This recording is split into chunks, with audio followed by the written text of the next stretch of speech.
The scream was so loud it set off car alarms 3 houses down.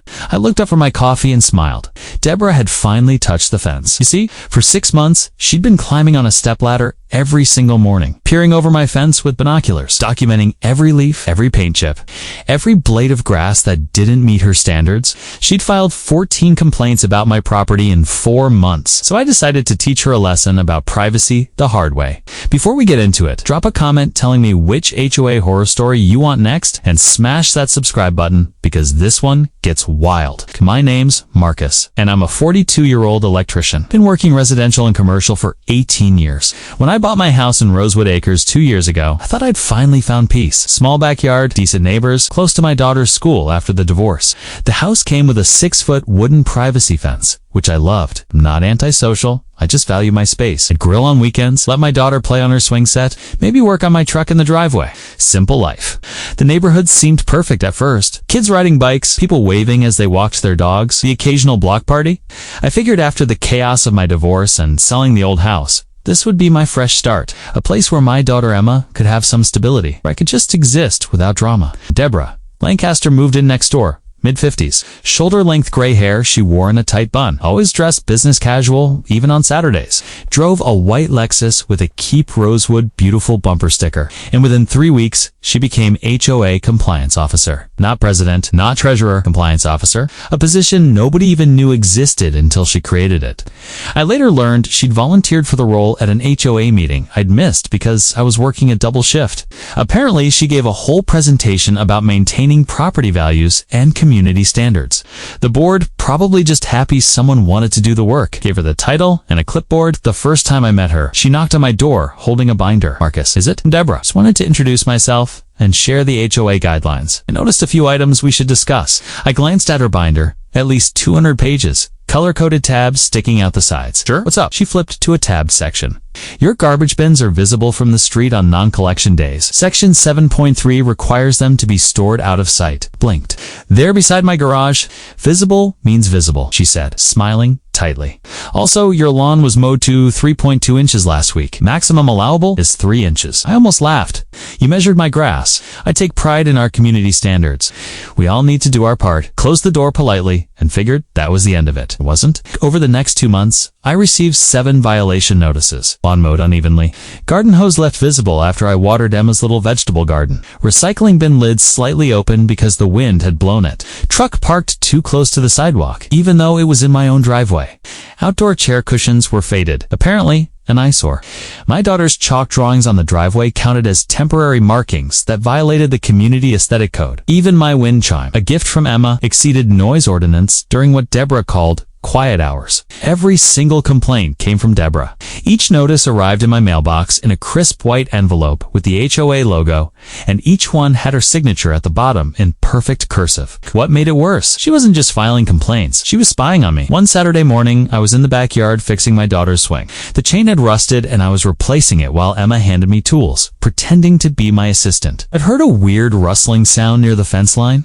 I looked up and saw the top of a stepladder, then binoculars. Then Deborah's face, staring directly at me, her expression cold and analytical like she was studying a specimen. Can I help you? I shouted. She didn't even flinch, just ensuring compliance. Marcus, your fence posts appear to be deteriorating.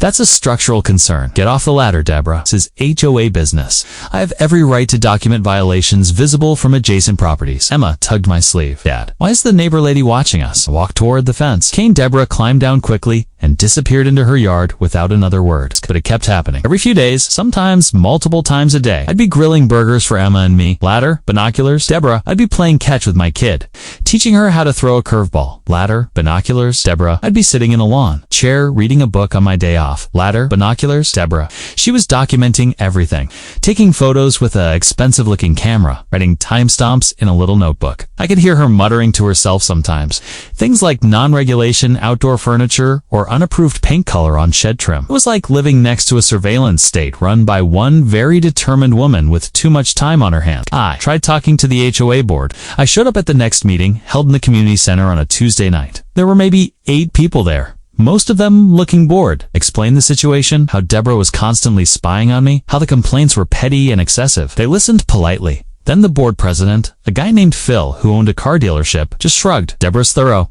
Maybe a little too thorough, but she's just doing her job. Just follow the rules and you'll be fine, Marcus. Nobody else seems to have these issues. Wanted to point out that nobody else had Deborah living next door with a ladder and a vendetta. But I could tell they didn't want to deal with it. They saw her as free labor, someone willing to do the tedious work nobody else wanted. I tried talking to Deborah directly. I knocked on her door one evening, ready to have a calm, rational conversation. She opened it with that same tight smile. Marcus, what can I do for you? Deborah, I think we got off on the wrong foot. I'm not trying to violate any rules, just trying to live my life and raise my daughter. Can we work this out? She crossed her arms. I'm simply enforcing the standards we all agreed to when we bought homes here. If you have nothing to hide, you have nothing to worry about. I'm not hiding anything. I just want privacy in my own backyard. Privacy doesn't mean you can ignore community regulations. There was no reasoning with her. That's when I decided to handle it my way. I'm an electrician. I've wired everything from homes to shopping malls to industrial plants. Installed security systems, backup generators, solar panels, you name it. I know a thing or two about deterrence, both for animals and for people who don't understand boundaries. So I designed something special. Once spent a few nights sketching out plans, calculating voltage and resistance, making sure everything would be safe but effective. I didn't want to hurt anyone. I just wanted to make it very clear that my fence was not to be touched. I went to a supplier and bought low voltage electric fence wire, the kind used for livestock and pet containment. I also grabbed a solar powered controller box so I wouldn't even need to run power from the house. I picked up insulators and mounting clips and most importantly, warning signs, because those are legally required if you're going to install any kind of electric deterrent. I spent maybe $300 total, which felt like a bargain for peace of mind. Then I got to work on a Sunday afternoon while Emma was at her mom's place for the weekend. I installed the wire along the top edge of my wooden fence, running it through insulated clips every 6 inches for even distribution. The wire sat about ½ an inch above the fence line, nearly invisible unless you were looking for it. The charge was low voltage, about the same level as those anti-bark collars for dogs or the invisible fence systems people use for pets. Harmless, but extremely unpleasant. A sharp sap.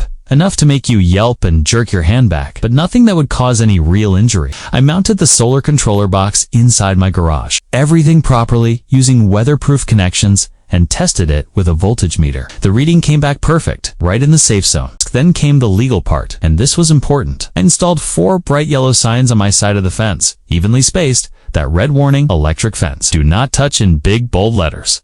I checked county ordinances online, and even called a buddy of mine who works in code enforcement. Totally legal on private property, as long as it's clearly marked and non-lethal. Some states even encourage it for security purposes. I made sure everything was by the book because the last thing I needed was Deborah having actual grounds to come after me. Finally, I installed a motion-activated camera aimed at the fence line, hidden in the eaves of my garage. High definition, night vision, cloud backup. I wanted proof of what would happen next. I had a feeling Deborah wouldn't be able to resist, and I wanted everything documented. And I waited. I went about my normal routine, grilling, playing with Emma, working in the yard, but I kept my phone nearby, camera app ready. It took 3 days. Saturday morning, 7:47 a.m., I was inside making breakfast, scrambling eggs and frying bacon while Emma was still asleep upstairs. I heard the now familiar metallic scrape of Deborah's ladder against the fence. My heart rate kicked up. I opened the camera app on my phone and watched the live feed. There she was, climbing up slowly, binoculars around her neck, phone in her other hand, ready to take photos. She was wearing gardening gloves this time, probably because she'd scraped her hands on the fence before. She reached the top of the ladder, leaned forward, and grabbed the top of the fence to steady herself. Her gloved hand wrapped right around the electric wire. The zap was instant. Even through the phone I could hear it, a sharp crackle. The scream could have woken the dead. It was high-pitched, genuine shock and pain. It's the kind of sound that comes out when your body reacts before your brain catches up. She jerked backwards so hard, the ladder tipped. Her arms windmilled in the air for a second, binoculars flying off her neck, phone tumbling into the grass. Then she crashed straight into her own rose bushes, the thorny heirloom ones she was always bragging about at HOA meeting. I ran outside,